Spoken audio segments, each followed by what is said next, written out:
Part 3: The 4 Stages of a Relationship. The Perfect Phase, 1 to 3 months. Chapter 9: Finding Your Prince. You have now reached a point where you know and hopefully understand my concepts for a successful relationship. You have taken the test to determine whether you are more suited for the female or male energy. If you've chosen to be the female, you've learned to flirt with attractive men. If you've chosen to be the male, I hope you've already asked a few men out. Either way, I assume there is or soon will be someone in your life.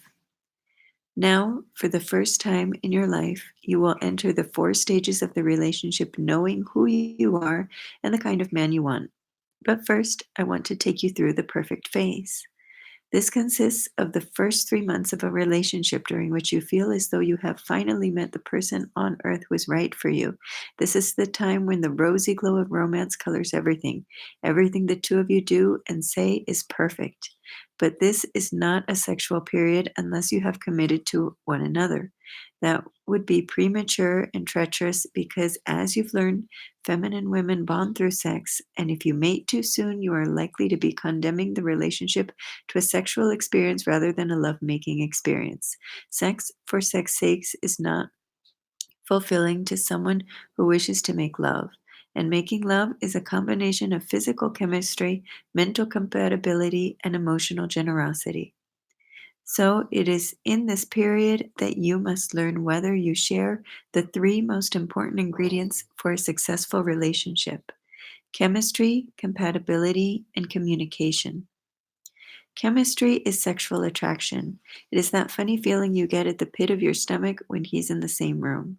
It's my belief that we live too long these days to be with one person intimately without having chemistry. Some women rationalize away the need for chemistry if a man is too nice, educated, and successful. Insecure men sometimes do the same if a woman is very beautiful and he needs a girlfriend who looks good to other men. But to me, chemistry is a prime ingredient in a marriage bond relationship. Compatibility involves harmonious morals and ethics, communication and direction, all of the things that make up a good friendship as well as loving romantic relationship.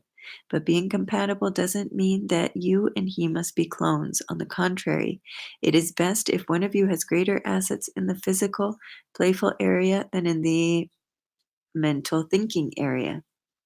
Compatibility also has its non-negotiable and negotiable aspects, which most must be dealt with before sex, because people who have sex too soon tend to think they are compatible even when they are not.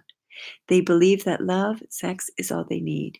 Then, when the honeymoon period of 3 months is over, reality hits and the two people are faced with each other's defects. It is at this point that these couples become bored and often break up.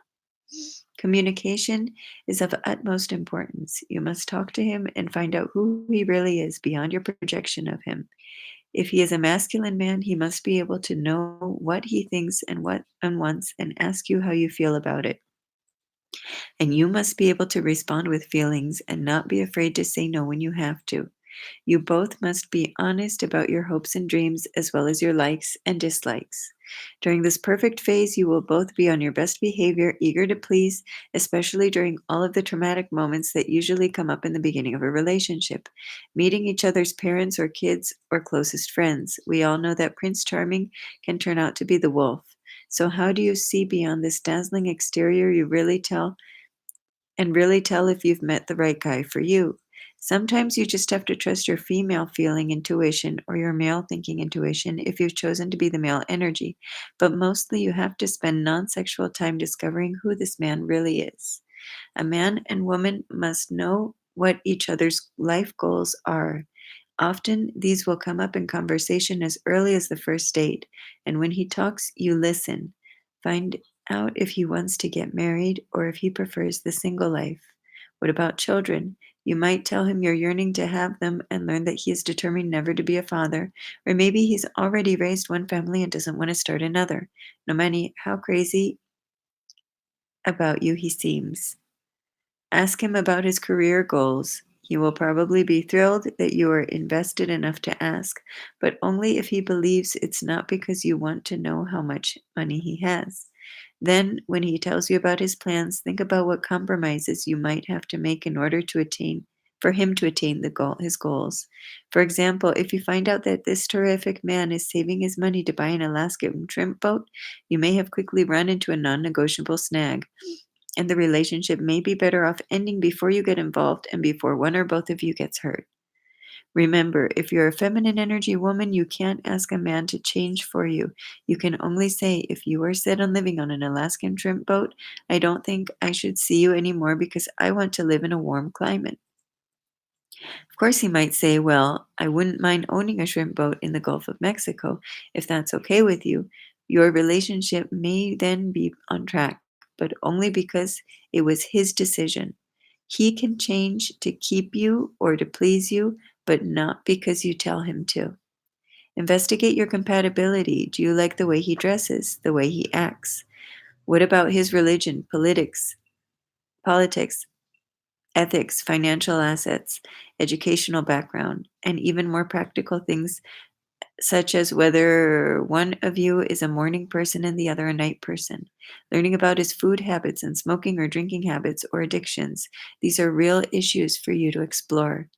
The second question you should ask about a partner before coming emotionally involved is, does he keep his commitments?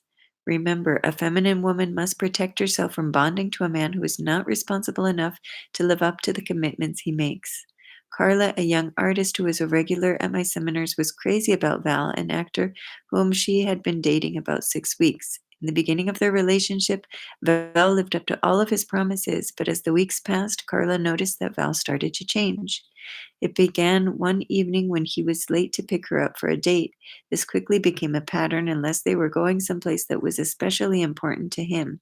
Often he failed to call her when he said he would, and one time he even kept her waiting alone in a restaurant for over an hour because he had run into an old friend on the street and had stayed to talk. Carla told Val how she felt about his behavior, and although he said he would change, he didn't. In fact, as time passed, his pattern continued, and regretfully, because she really liked him, she ended the relationship. But of course, not every man is like Val. Many men will live up to their commitments, which will allow the two of you to begin to build a trusting relationship. Terry, a divorced cosmetic salesperson with 2 kids, had been burned badly by her ex-husband. He left her for a younger woman after 15 years of marriage and never paid the child support she had been awarded in court. Her experiences with other men since she was single did nothing to add to her faith in men. Then she met Donald, a good-looking, recently divorced businessman, and although she accepted a date with him, she assumed that he would be like all the others. But Donald never did disappoint. He was a man of his word. He did exactly what he said he'd do and expected her to do the same. When she set a time to pick her up, he was there or called ahead to explain why he would be late. He was great with her children, too, and lived up to all of his commitments with them. After a few weeks, they were committed to one another and finally made love, and this was one of the best experiences of her life. Terry was still waiting for her joker in the deck, but there was no joker. Donald was a man who lived up to his commitments. At the end of one year, Terry and Donald married, and they now have a little girl of their own. Meanwhile, he also supports the children from her previous marriage. Terry was lucky to have met a man who lives up to his commitments. My definition of love is the only way you know you love yourself and others is by the commitments you are willing to make and keep. Why men don't call back. Often a woman will have a great time on the first few dates with a new man. He says he will call soon, then he doesn't. And she can't understand why. We've all been there, and it hurts as much whether you're a teenage girl or a woman executive well into your 40s. The reason is that often when a man is out on a date, his body is there, but his soul is not, which means his mind and his will are elsewhere. And since most men, as you have learned, have difficulty thinking and feeling at the same time, on the first few days, he's not likely to be thinking about you as a whole person. Rather, he's most feeling is lust, and he's concentrating primarily on getting you into the sack. Later, when he's alone and no longer eyeing your body, he can begin to think about you as a human being.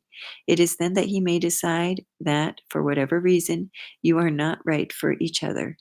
Sure, it may be that what he really wants is casual sex and he senses you're not available for that, in which case he has probably done you a favor. But for whatever reason, once he is alone, he has to distill everything he's learned about you to decide whether or not to call back.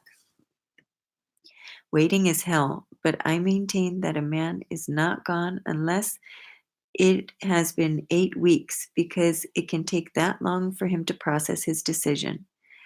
For 4 weeks, a man can usually keep himself busy dating, working, and living without you. But if he is really interested, somewhere between 6 and 8 weeks, he will begin to miss you, and then he will call. Can you call him? No, not if you're calling to ask him out. If he left something at your house, sure, you can call and arrange to have it returned, and to give him the opportunity to ask you out. If you're planning to attend an event that you think he might enjoy, you can ask him to escort you and join a group of people. If you're having a party, you can invite him, but you must not ask him out on a date unless you want to be, you got it, the masculine energy. Now, here's the good part. Even though you may be designing the wedding gown, by the time he drops you off after the first date, as soon as he leaves, you will begin to forget about him. I don't know how many women tell me that they've gotten a call a month after the date from a man whose name they've forgotten. Men can't understand why we are so fickle, and we can't understand why they are so insensitive. And that's the way it is. So when you go out on a date, put his name down on a calendar. If he doesn't call in 8 weeks, he doesn't like you. But by that time, you are not likely to care. Playing out your role.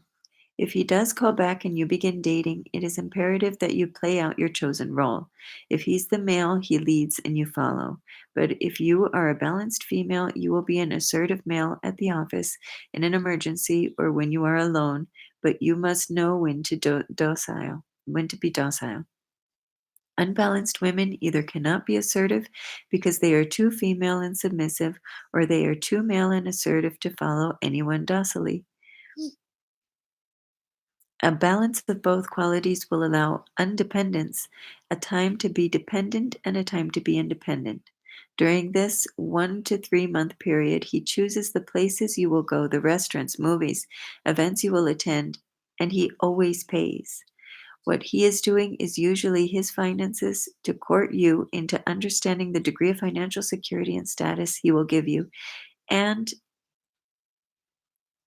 if and when the two of you get married. In this phase, he will also be the experience giver and the gift giver in the relationship. You may reward him later, but always at a lesser level and mostly in abstract ways.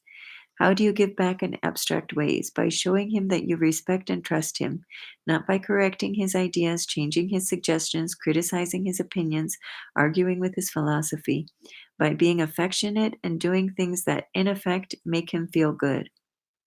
As you date him, you continue to magnetize him towards you by looking good, sounding good, smelling good, tasting good, being lovable and responsive, and not giving until you receive. You are sweet and kind and say things like, gee, you're nice. Thanks so much. I appreciate that. It's called affection. If he takes you out a few times, cook him one meal. Make your gifts less expensive than his. You will know inside yourself whether you owe him, which is good, or he owes you, which is not, or whether you are neutrally equal, which is worse. Do not neutralize his generous, protective, cherishing gifts by giving equally or by cherishing his feelings ahead of your own.